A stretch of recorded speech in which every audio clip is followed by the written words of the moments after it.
welcome to another edition of Surgeons' Lives. I'm your host, John Monson. Today, we have as our guest someone that I consider to be something of surgical royalty, Dr. Jeff Matthews, who is the chair of surgery in the University of Chicago, where he has held that position for some decades now, is one of the most prominent academic surgeons in the United States.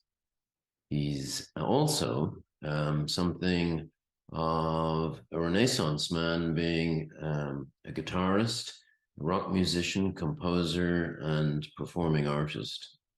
I've no doubt that he will have lots of interest to say to us. I'm looking forward to hearing what he has to say about balancing surgery and different aspects of life, and what advice he might have to young aspiring surgeons.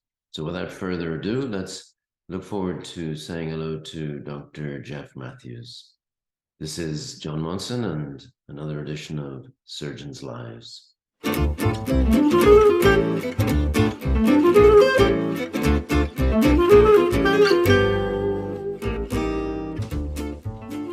Thanks for joining. Sure. Happy to. This is an opportunity for a range of different people, some of which are just standard surgical folks, if you like, some of whom are a bit like yourself, who have another side to their life,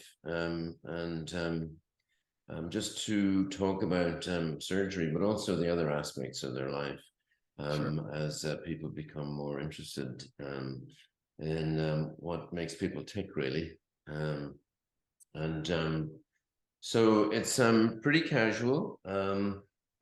We are collecting a series of these interviews, and I try not to edit them too much, because I want people, to be relaxed and conversational and jump back into it and in and out of it, etc. So what I sometimes ask people to do, particularly somebody like you, is to start it off by giving us a little bit of a summary, starting with the words, "I was born in." Sure. All right. Are we ready to go? Yeah, we are ready to go. Good. All right.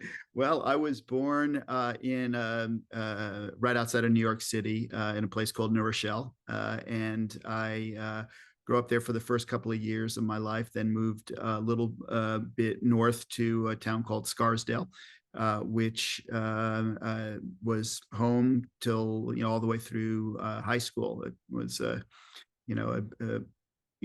pretty much a pretty standard suburb of New York City, and went to the public high school there. Did sorts of the usual things that kids do in high school. I was a pretty good student. Had lots of interests and things in high school. wasn't an athlete, but had lots of outside interests. And then left in 1977 to go to school in Boston at Harvard College. And I stayed there essentially for the next 24 years, except 1 year abroad. So I went to undergraduate there, med school there, did my residency at the what was then called the Beth Israel Hospital in Boston. Took 1 year in Switzerland to work with Professor Les Blumgart in a biliary fellowship. The late, great Les Blumgart, who we dearly miss, passed away in September. And then stayed on faculty there for about 10 years. I did the typical surgeon scientist thing, got my lab going. We studied fundamental epithelial biology questions. We did a lot of epithelial ion transport. I was particularly interested in chloride ion transport and epithelial barrier function. We did a lot of really good, sophisticated studies. We're funded by the NIH for quite a long time, the entire time that I was in Boston. In about 2001, exactly 2001, I was recruited to Cincinnati to be the chair at the University of Cincinnati. And you replaced Joe Fisher? Yeah. Joe Fisher, yeah. And Joe Fisher was there. Joe had stepped away from his position at Cincinnati, and ironically ended up moving back to Harvard. At that point, Beth Israel had merged with the Deaconess Yeah. Hospital, and he became Yeah. chair of Beth Israel Deaconess. People When often, you were in Bern, I mean, I first met Les Blumgart when I started my academic career in London, and he was still in the Hammersmith. With and his, his handmaiden at the time was Herb Benjamin. yeah, Who I became know a her. good, Sure. became a very good friend. And then when you were in Bern, were you there at the same time as Guy Maddern? I can't. We didn't overlap, but we know Right. each other, well now because we all have that Sure. legacy. Bloomgard. So as we met each other over the years, Yeah. and I can't remember whether he was before or after me with Les, but he Yeah. wasn't the year that I was there. And of course, it's being a member of the Les Blumgard Casualty Support Group, is quite a large support group. Yeah. Well, he was always very kind to me. I had a great year there. It was a lot of fun.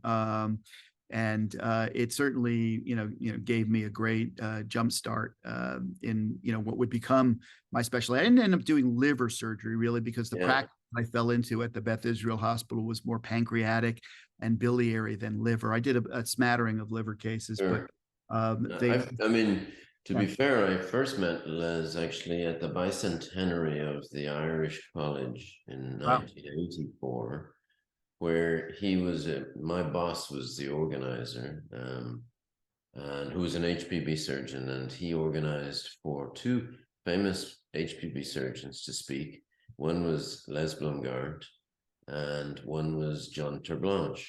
Sure. From South Africa, yeah. What I did not know, but he knew because he knew them both and did out of sheer mischief, was that they, I think it would be fair to say, were not close bosom buddies, Well, both South African. Exactly.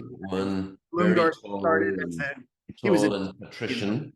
Bloomgard started as a dentist in South Africa. Exactly. So, as Paddy said to me at the time, he said, we have a tall blonde Afrikaner and a small fat Jewish dentist here. He said, of course they don't get on.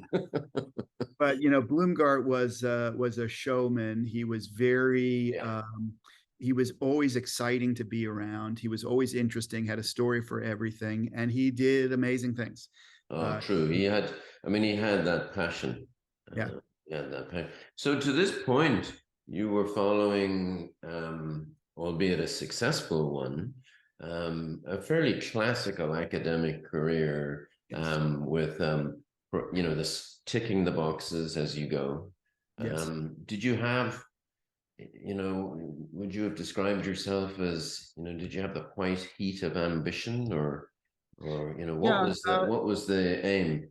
Yeah, I guess I had ambition that was sort of ill-formed. I just thought, I worked hard. I liked, I like to work hard.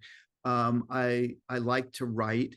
I loved being in the lab. I liked operating, and I liked being part of the academic world. I have to say that because my boss, Bill Silen, who was a great academic surgeon and a great scientist, was not much for surgical meetings. He was more connected into the world of basic science and digestive diseases broadly writ. So I got connected into that broader community. And for, all the time, certainly that I was in Boston, spent as much time at cell biology and physiology meetings, large conferences and small conferences as anything. And so was really, really inspired to be around really smart people. And, that sort of, I guess paralleled my ambition to do well. And in my mind, doing well was to be what Bill Silen were or Les Blumgart was. And I was not, I think I was I think I still am an excellent clinical surgeon. I was a very busy clinical surgeon in the first part of my career with a broad general and gastrointestinal surgery practice, but I didn't have the same single-minded focus on surgery the way somebody like Les Bloomgart was. I was more the type like Bill Siland, who really loved the lab as well as a more focused clinical practice. And so that's the path that I took. And so my always want to be a chair. Yeah, I wanted to, because I didn't know any better. I thought that's what you did. I was young at every stage of the career. I didn't take any time off, so I was just sort of putting one foot in front of the other and doing the next thing and doing well at it. So I went on to whatever the next step was, and it wasn't really. It was intentional in the sense that I was driven to do great things, but it wasn't like these are the steps I have to do to become a chair.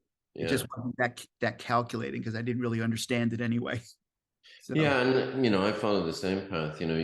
Because it was easier to follow that path. You knew what the steps were. You did exactly. So these days it's interesting because I talk to a lot of our trainees. There's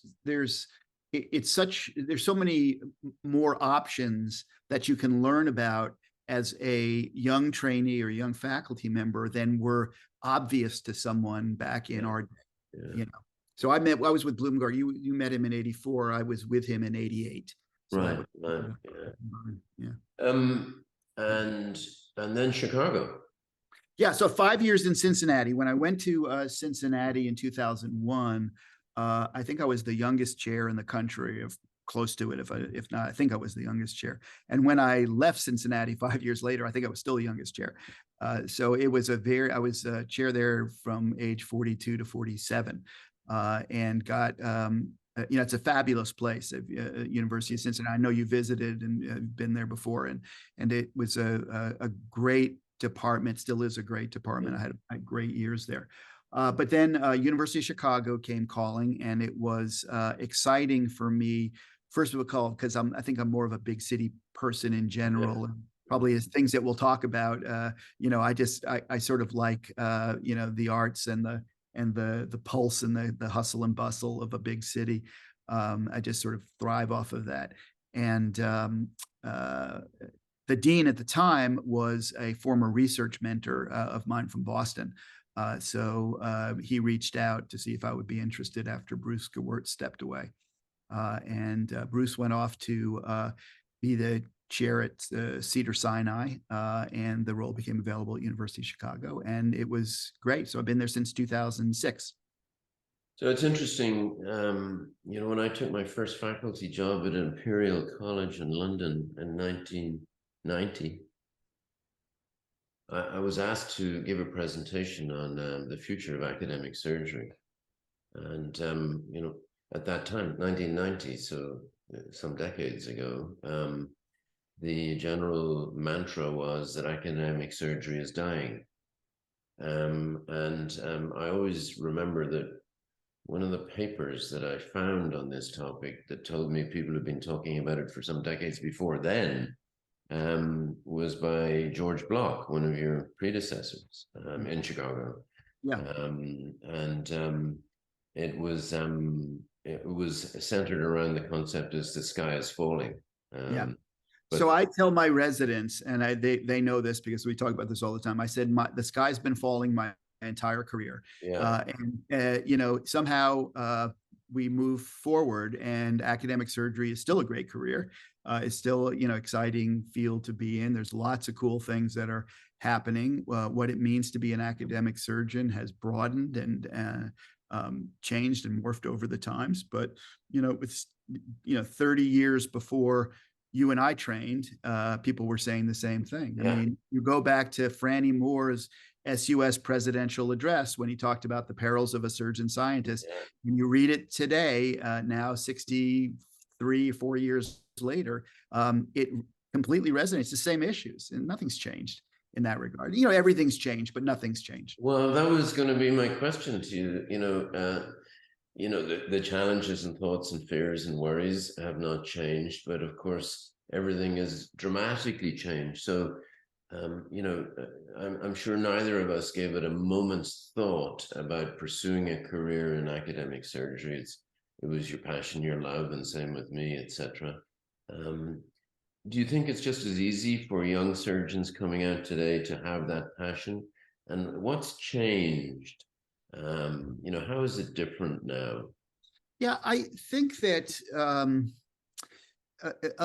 a lot of things have changed and a lot of things haven't. I will say that when I look at our um, I call them junior faculty for lack of a better word, but people within their first few years, they're every bit as passionate about surgery in the field as I was. I don't see any real difference in there. I see the difference in the passion is not there, but I think the climate that they work Yeah, in many respects, is more benign than it was when we trained, but also more difficult to go deep and be successful in traditional ways.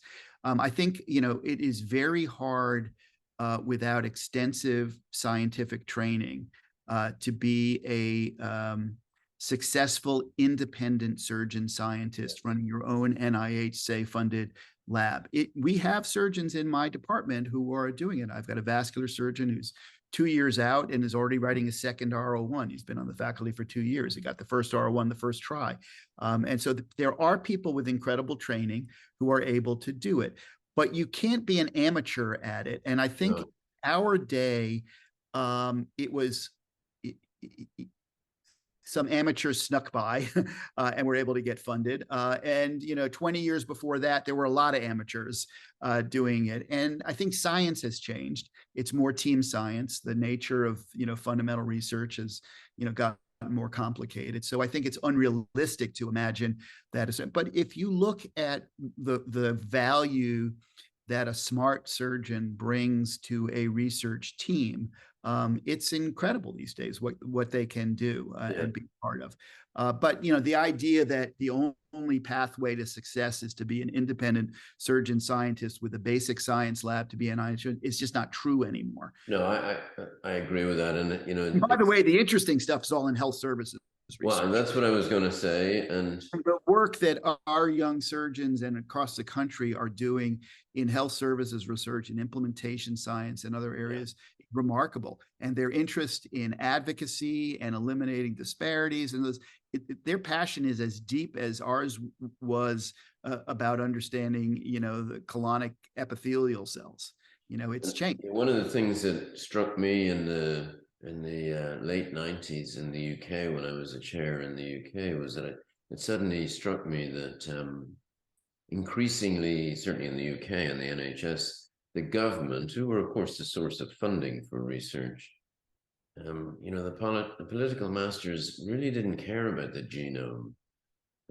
What they cared about is getting elected, of course. Right. And in terms of research, electoral viability translates into health services research and care delivery.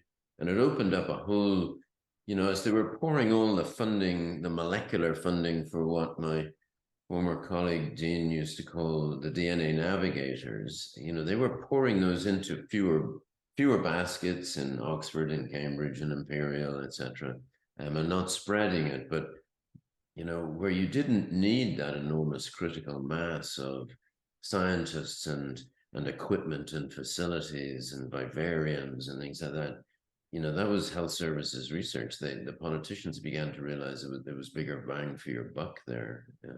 Yeah, and I think though the thing that is changed when you and I were coming up, there was I would say it's fair to say disdain for what people would call these outcomes research and Mhm. writing a series of patients, and the methodologic rigor that's been brought to health Yeah, services sciences now versus 30 years ago is yeah, extraordinary. And so it is very common for our trainees or our new faculty to get advanced degrees in health services research and bioinformatics and other areas where they're able to make really pretty, you know, to do pretty powerful work, no, for sure. Yeah, very impactful work. And so I think the intellectual rigor is there. In our day, there were you'd go to the surgical forum, and there may be 5 great papers presented, and there would be 300 mediocre papers presented. And these days, I think it's the same for health services research. The people who are doing it well are doing it really well. I think the other issue is that, by almost by definition, as you're at the cutting edge of, molecular basic sciences, on our side of the Atlantic, you had to write a doctoral thesis, to demonstrate that you'd succeeded. And it was almost by definition, by the time you finished your thesis, it was out of date. Right. Because molecular sciences move so quickly. I wrote my doctoral thesis on interleukin-2 and lac cells, and it disappeared. There's a certain greater shelf life to some aspects of implementation science and health services research. Back pain is back pain, and the way people think, But I think the pace of the work is slower. The field work that's involved in this, can move much slower, and that's certainly true for clinical trials and. So when did you first pick up a guitar? I first picked up a guitar, I think when I was 11 or 12. Family musicians or no? No, not at all. No family musicians. Well, I mean, that's not actually true. I had a great aunt who was a singer, but basically not. Certainly not my parents and not my kids. But I grew up listening to rock and roll, and reason I think back about this a lot. What was it about it that that got me excited? When I was 6 or 7 years old and listening to Rolling Stones records or the Young Rascals or Herman's Hermits and this sort of stuff. What was your first? What was the first single you bought? The first single, I don't remember exactly, but I think the first single I had was "Come On Up" by the Rascals, the Young Rascals. I also remember having, I got albums early on. I know what my first album was. It was High Tides and Green Grass Rolling Stones compilation, which was probably 65, 66, whenever their first hits record was. Yeah, I don't remember what the first album I bought. I know the first single I bought was Hard Day's Night. Yeah. So I probably, so it's probably from about 65, 66 is when I started listening hard. But I didn't pick up an instrument until I was at summer camp. And maybe I was 11, I would say, probably 1970, I would say. I sprained my finger playing basketball. And so I couldn't do any of the contact sports. I was at a sports camp and couldn't do the contact sports for a few weeks. So I had a lot of time just sitting in the bunk by myself. And my counselor played guitar, and he had a Crosby, Stills and Nash songbook, which had pictures of, this is pre-YouTube, right? So you can go on YouTube and learn how to play guitar. I saw the pictures of what the chords were supposed to look like. He showed me a couple of chords, and I knew the songs, and I would sit there and practice the songs.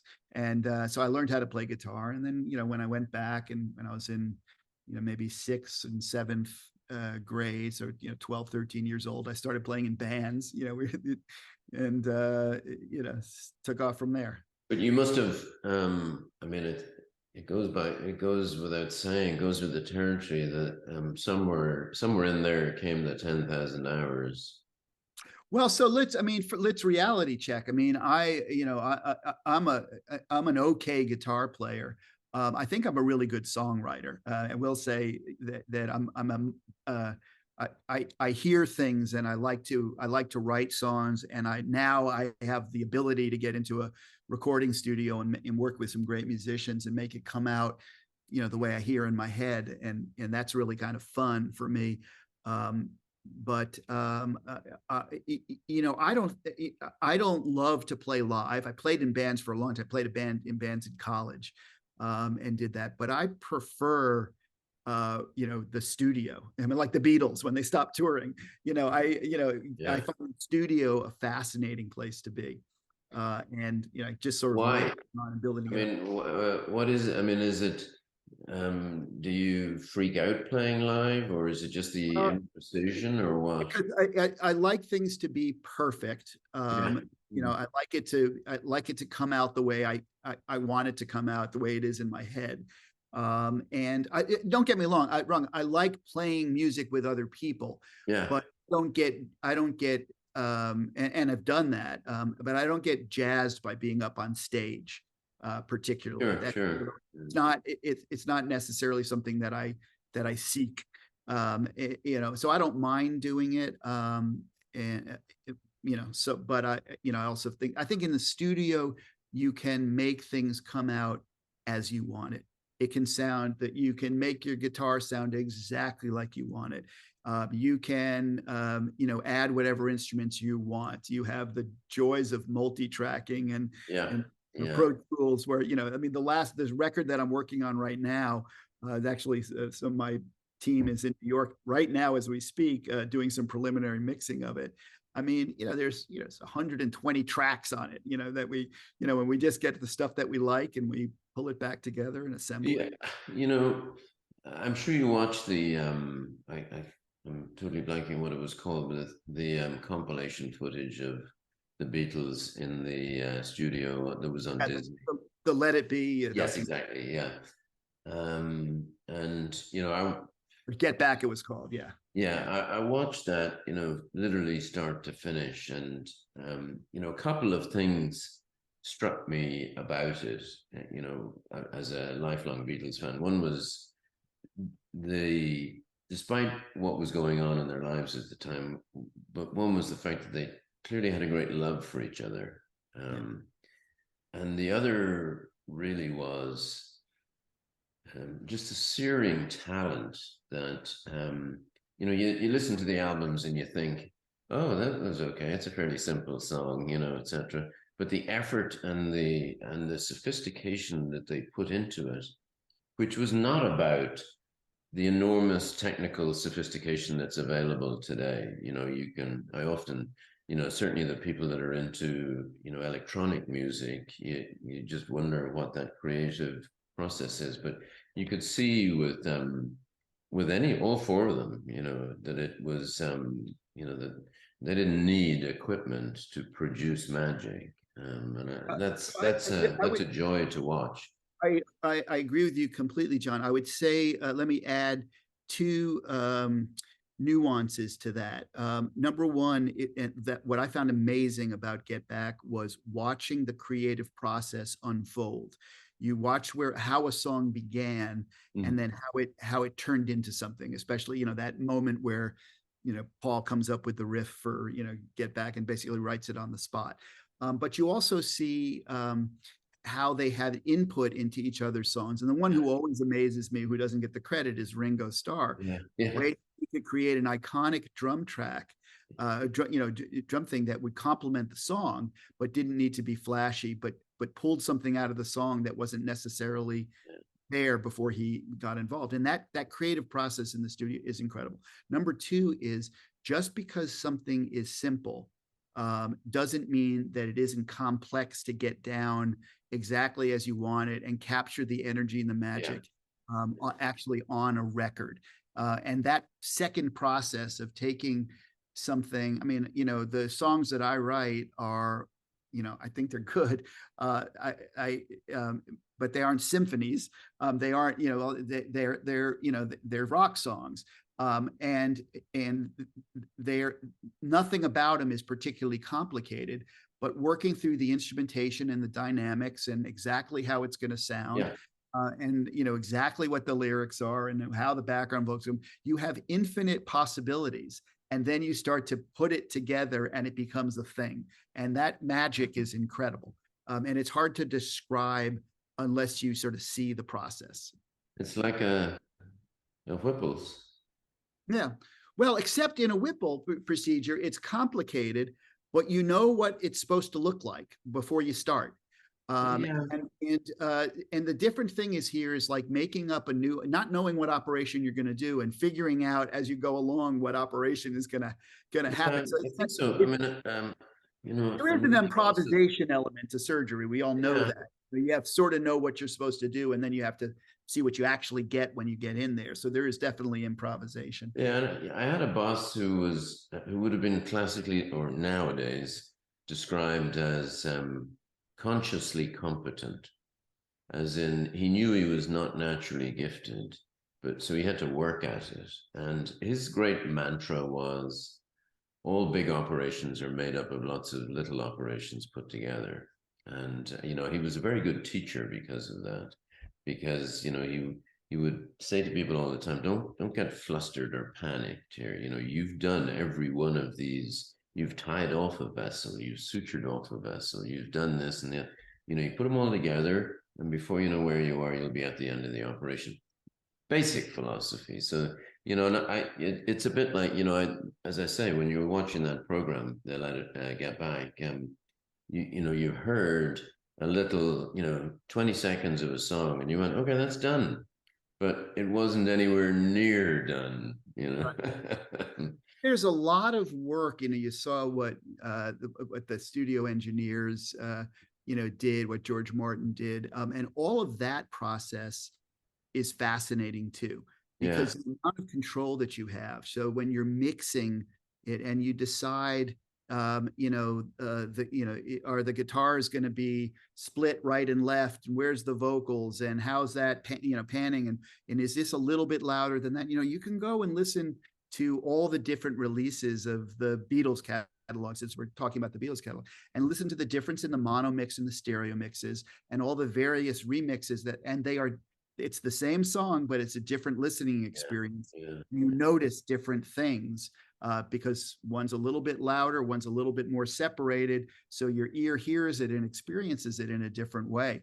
And if you're into that kind of thing, those nuances are remarkable. Mm. So I interviewed, as part of this series, an old friend of mine, a guy called Carl Byrne, who is a bariatric surgeon in MUSC. Carl and I were residents together in 1982 in Dublin. So I've known him. Now he's a musician and has been forever. And Carl has an illicit habit of buying guitars, and he sent me pictures of them all, etc. And so he has, he's somewhere in the region. We're not talking obscene numbers here, but he's got something like 30, 40 guitars, etc. His favorite one, if he had to live with one, is an acoustic guitar, the same model that Paul Simon plays, etc., which he bought at an estate sale. I collect old cars, and you get a lot more guitars than you do for per car. So are you a collector? Yeah, I am. It depends upon how deep you want to go. There are certainly guitars that you can spend 500. Oh, sure, yeah. Really want to do the collecting things, but I would say I have about 30 guitars too. The number comes and goes. Probably 30, 34 guitars, including some bass guitars that my wife plays. But I have my collecting habits are a little bit all over the place. I like to get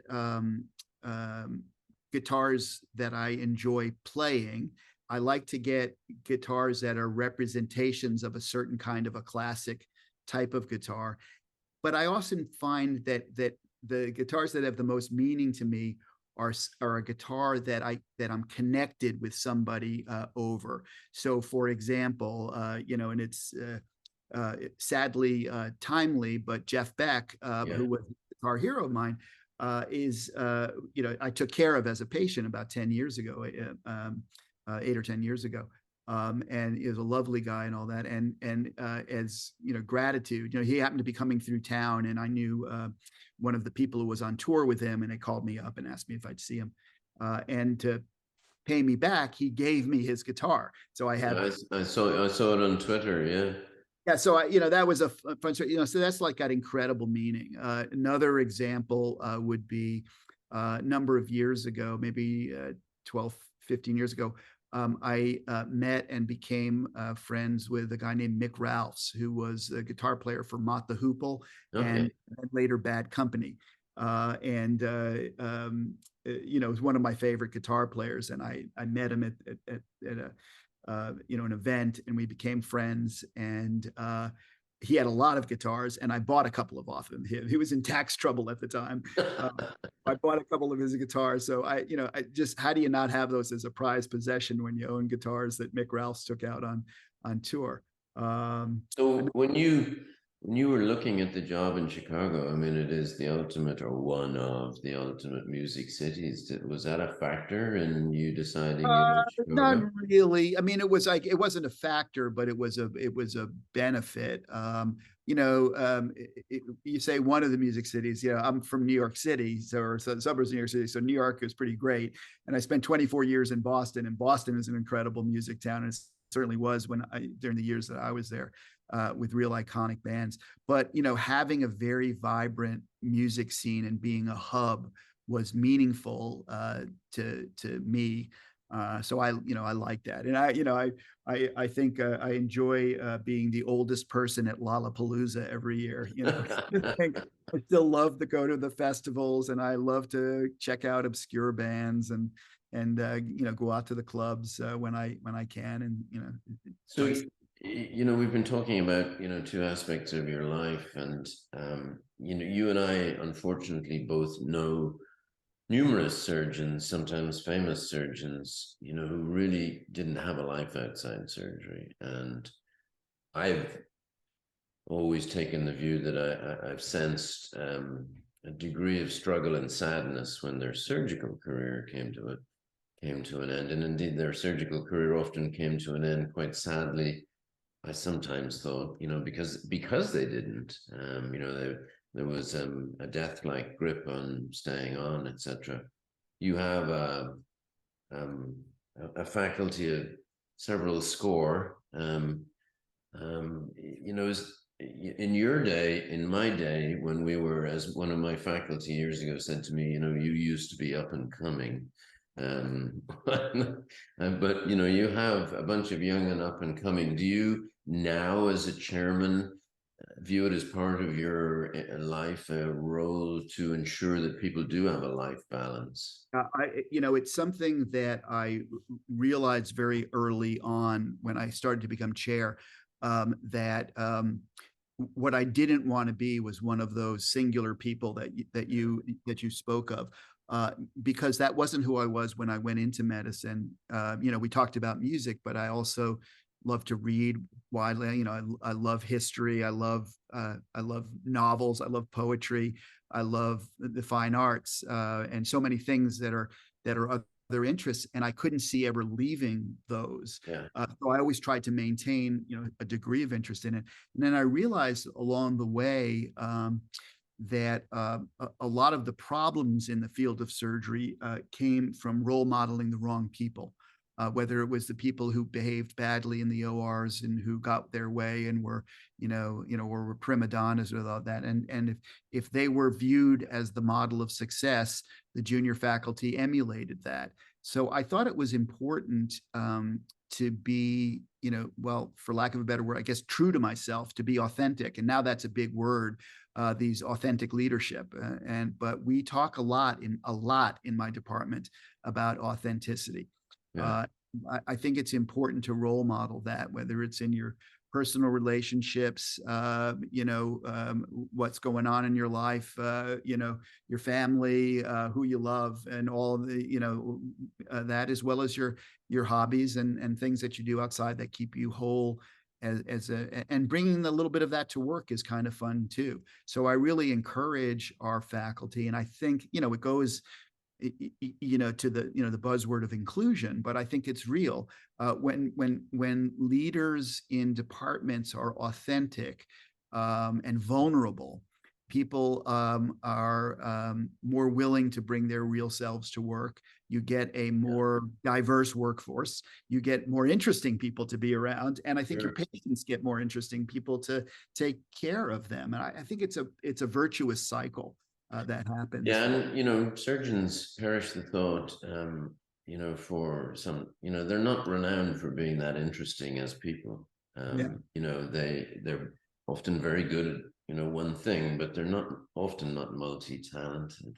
But I tell you, there are more exceptions than you and I can count. Oh yeah, yeah, In other words, and that's what I've found. One of the things that's been so fun about an academic surgical career is all of the people that we encounter, you included, who we bump into and strike up friendships with over the years, who are really interesting people and have a side of them. And maybe that's the motivation of Sure. what you're doing Yeah. here with your show here. But I think that there is a lot of that out there. There are surgeons who are magicians and Yeah. musicians and woodworkers and gourmet chefs and race car drivers and car collectors, and they're so interesting. Yeah. Yeah. And the more that we can encourage people to keep those elements of their lives as part of their professional lives. Yeah, I mean, I think to some extent, in previous eras, I'm sure those interests were there. They were just not considered a topic of conversation. Correct. Or they were done in such a narrow way. And now I think, it's good to be able to Yeah. go Yeah. home early in the afternoon if you can. And you don't have to be there all the time, particularly Yeah. in the pandemic world. I So think you've been at this game, shall we say, for some time now. yes. And a couple of questions that I ask people. So I suspect over that period of time, over the decades that you've been doing this might have changed, but how would you like to be remembered, and how do you think you will be remembered? And has that changed over the years? Yeah, I thought when I was starting out that I would do great science and people would remember me for being a surgeon who did outstanding basic investigation, took good care of patients, and brought real interesting advances in fundamental science related to surgical disease. I don't think anybody should remember me that way, and I don't want that to be my legacy. And although I'm proud of the work that I did, and I'm really proud when we have surgeons who follow that path and do great discovery work. For me, I think the legacy is that I keep things in balance, and that the tripartite mission in a modern sense can be executed in a department of surgery with interesting and diverse faculty, trainees, staff who all come together around a common mission. I want to be remembered as somebody who put a stake in the ground and said, we can be ourselves at work, and we can be interesting, and that's going to make us better surgeons. And because we bring a compassion and a commitment to our work that is different than the single-minded approaches of the past that lost too much humanity around them, and so lost the context of the work that they're doing. I want to be somebody who's remembered as supporting advocacy and activism among surgeons, getting them outside of the department to address surgical disease in a broader societal sense. The South Side of Chicago, we deal a lot with poverty, with unemployment, hopelessness, violence, racism, and those are public health hazards that matter to citizens. So I want people to feel that I put a stake in the ground, that we were going to go after these issues. When are you going to retire, and why? Yeah, that's a great question. I don't know when I'm going to retire. I love doing what I'm doing. I am attuned to the idea that at some point somebody else needs to be doing it. I don't think I'll ever leave academic surgery completely. I'd like to keep a hand in the field, long after I stop operating, by being a coach or by being an advisor in some kind of way, long after I'm not operating and not doing academic work. I'd like to keep my fingers in it because I enjoy the people and I enjoy the environment of a surgical department. Are you a fan of, a lot of societies have mandatory retirement versus the Michael DeBakey option? Yeah.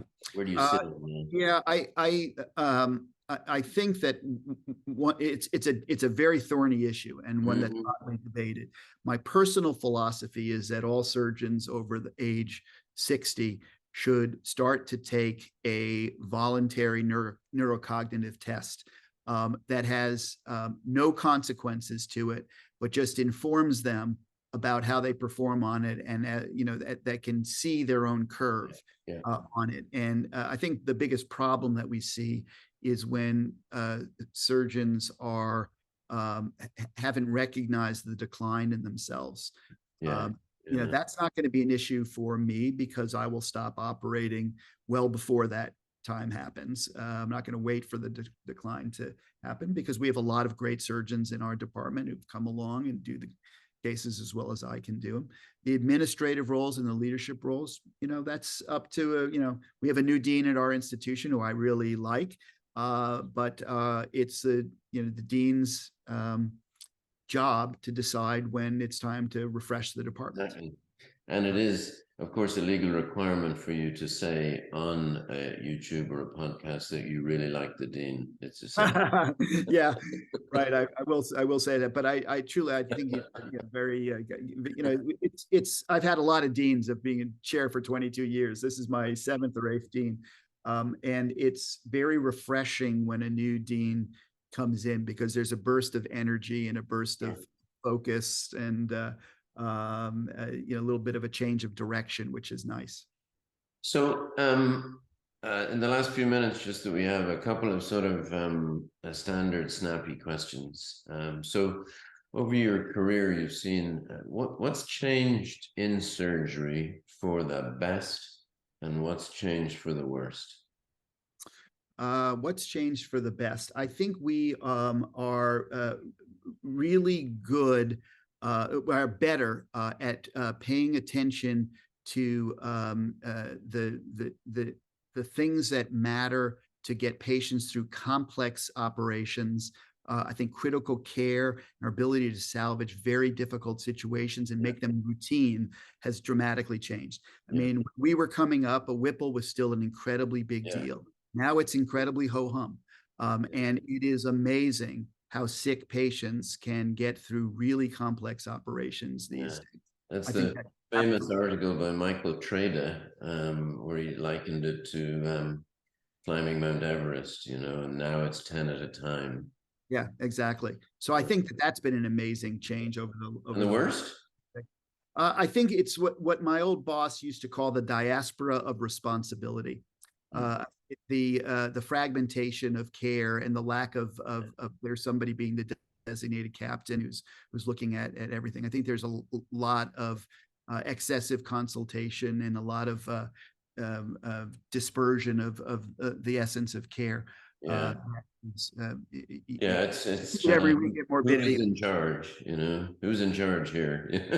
and it's difficult. Everybody wants to do the right thing, but I think there's tunnel vision where people focus on their organ or their field, and they miss the larger picture about what's going on. I think we're doing worse at that than we used to. So you'd be disappointed if I didn't ask you the series of, cheesy questions that people ask that have multiple choices, only two answers to each. They're not absolutely correct or incorrect, other than the fact that I know what the correct answer is. Okay. And so in closing, I'm going to ask you these, and you only get seconds to answer them. Okay. So Coke or Pepsi? Coke. Cats or dogs? Dogs. McDonald's or Burger King? Neither. Yankees or Mets? Yankees. And Beatles or Stones? Beatles. And Ford or Chevy? Well, I haven't owned an American car in a long time. I'll say Ford. So do you want to leave us with some sage words? I described you in an introduction as surgical royalty. That's very common. Well, it's a term stolen from Jay Leno, actually. Anytime he has something like a Ferrari or something in the garage, he says it's automotive royalty. But you're certainly one of the best known figures in academic surgery and surgery in general. So you must have a sign-off line for us. Yeah, my sign off line is, I don't, yeah, I'm not quick and witty enough to pull one off out of the air, but I would say that, knowing yourself, and realizing that you can live a full life as an academic surgeon, is really important. That's, bringing your authentic self to work, being authentic, matters to your patients and it matters to your colleagues. And it's a different era in that respect. I just came back from Academic Surgical Congress, is the merged, SUS and AAS, Yeah. and I just get so excited by the energy of that meeting year after year, and how the future looks really bright. I guess I would say the sky has always been falling. Don't worry about it. Academic surgery is still the best career there is. And you'd do it all again? Absolutely, 100%. Unless I could be a real rock star and actually hit it big, but that didn't happen. A little touch of regret there. A little touch of regret there, but all right, Jeff. Well, thank you so much for being so generous with your time. We'll let you know when we're going to go live with these when they go out onto YouTube and the podcast. But in the meantime, I really appreciate it, and it's been great. Thanks, John. Always great to see you. Great to chat with you. Take care.